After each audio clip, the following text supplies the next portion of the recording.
Балалар, бүгінгі сабағымыздың жаңа тақырыбы дара және күрделі етістік.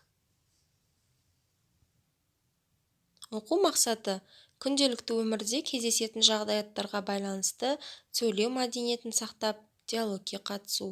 Мұғалімнің көмегімен мәтіннің тақырыбы мен негізгі ойды анықтау.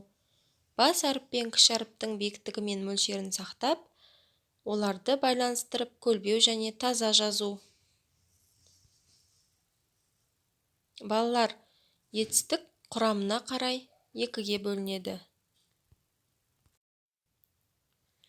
Дара етістік бір сөзден тұрады.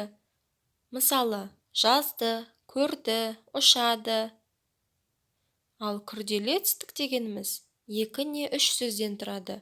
Жазып отыр, көріп жүр, ұшып бара жатыр. Тағы да басқа етістіктерді жатқызуымызға болады. Балалар, мысалды оқып, әрі қарай не болатынын болжаңдар. Мысалдағы қарамен жазылған етістіктердің дара немесе күрделі екенін ажыратыңдар. Дескрипторы. Мысалды оқып, әрі қарай не болатынын болжайды.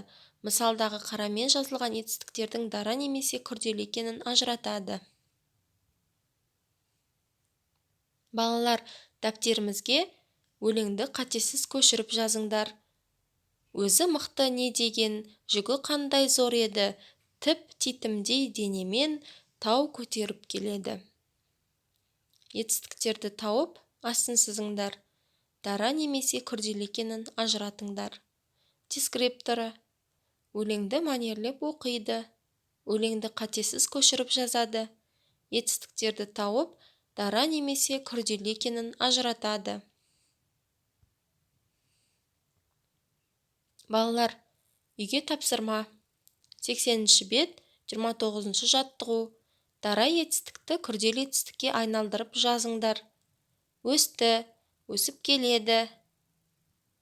Сол сияқты қалған етістіктерімізді күрделі етістікке айналдырып жазыңдар.